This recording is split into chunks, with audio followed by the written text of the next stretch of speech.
Hello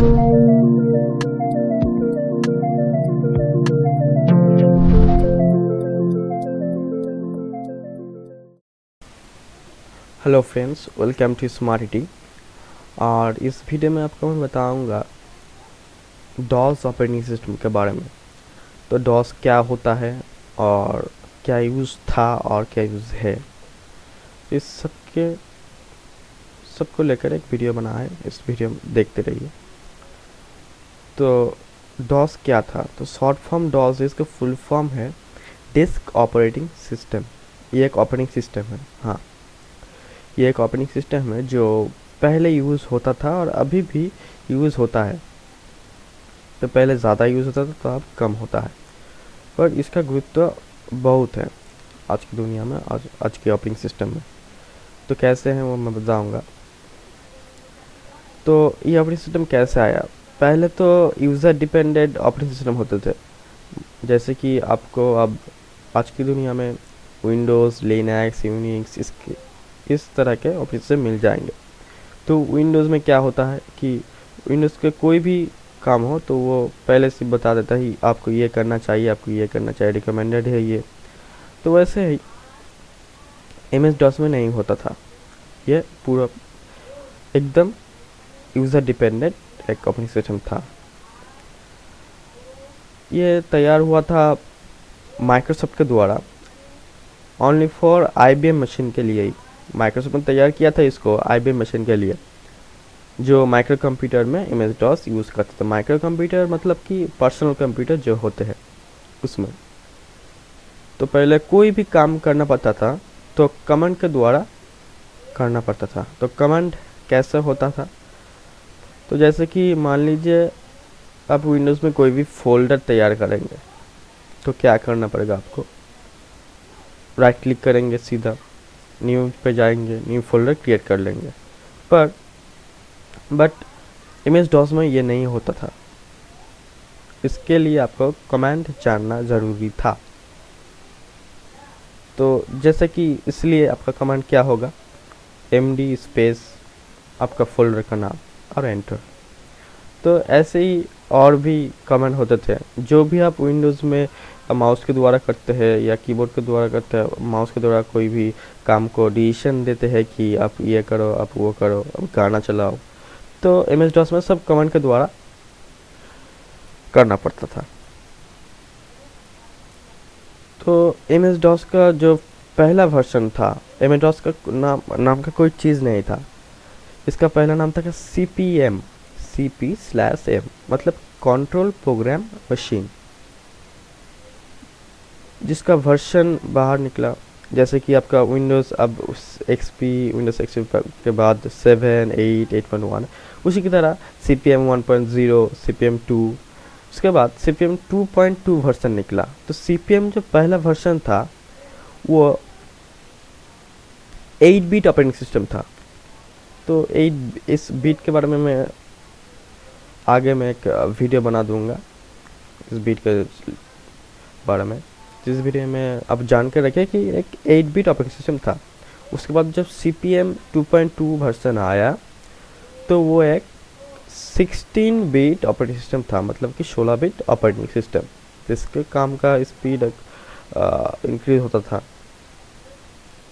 तो ऐसे ही जो CP/M 2.2 वर्जन था उसको ही नाम दिया गया डॉस ऑपरेटिंग सिस्टम।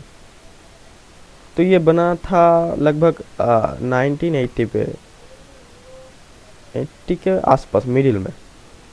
तो ऐसे ही एम एस डॉस आया था। तो आज की दुनिया में एम एस डॉस सभी ऑपरेटिंग सिस्टम में होते हैं।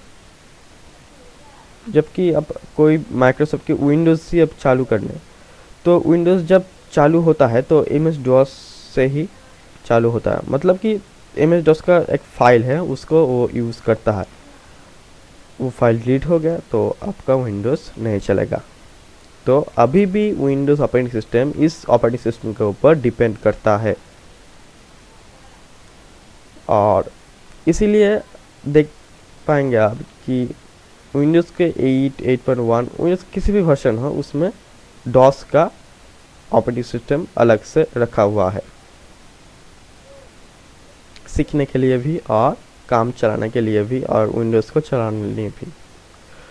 तो विंडोज़ में क्या काम करता है, ये एक बूट नाम का एक फ़ाइल है, कर्नल विंडोज़, तो उसी को चलाने के लिए डॉस काम पे आता है। अगर आपका वो फाइल ख़राब हो जाए या करप्ट हो जाए या डिलीट हो जाए तो आपका विंडोज़ नहीं चलेगा। तो MS डॉस का बहुत बड़ा हाथ है इसमें, विंडोज़ को चलाने में। तो जब पहली बार विंडोज़ क्रिएट हुआ, मतलब कि लॉन्च हुआ, तभी भी MS डॉस का ही यूज़ किया जाता था। मतलब कि विंडोज़ चालू हो गया, उसके बाद में भी एक काला स्क्रीन आता था।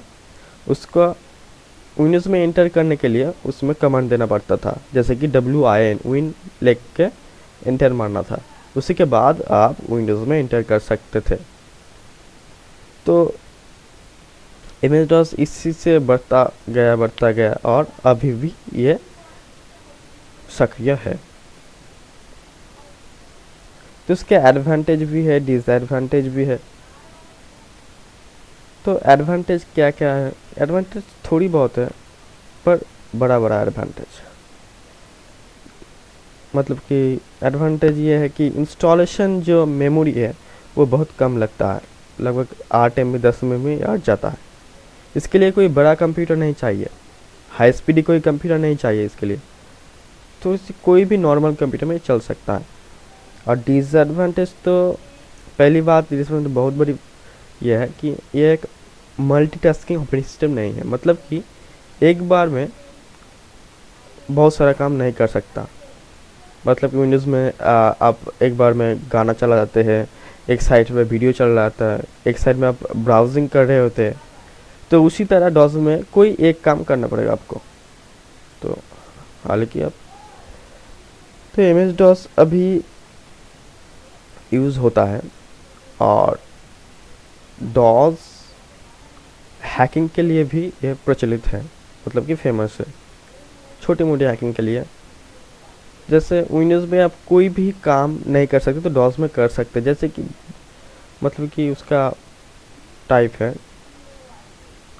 आप कोई वेबसाइट ट्रैक करना चाहे तो आपको विंडोज़ में अलग से कोई सॉफ्टवेयर लगेगा, लेकिन MS डॉस में वो नहीं लगेगा।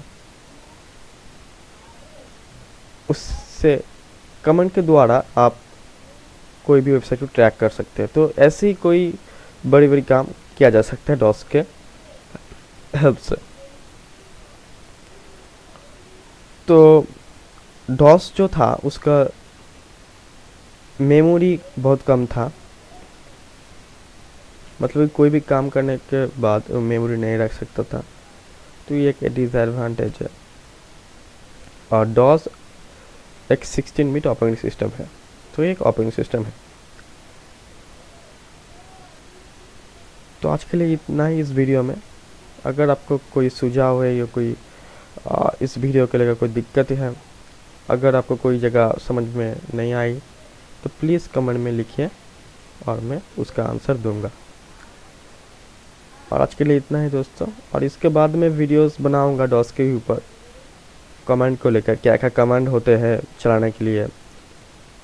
और लास्ट में MS डॉस का लास्ट एपिसोड में मैं बताऊंगा कि हैकिंग में यह कैसे काम आता है, हैकिंग का जो कमांड हो वो कैसे कैसे होता है, तो उसके बारे में मैं डिटेल्स में बताऊंगा।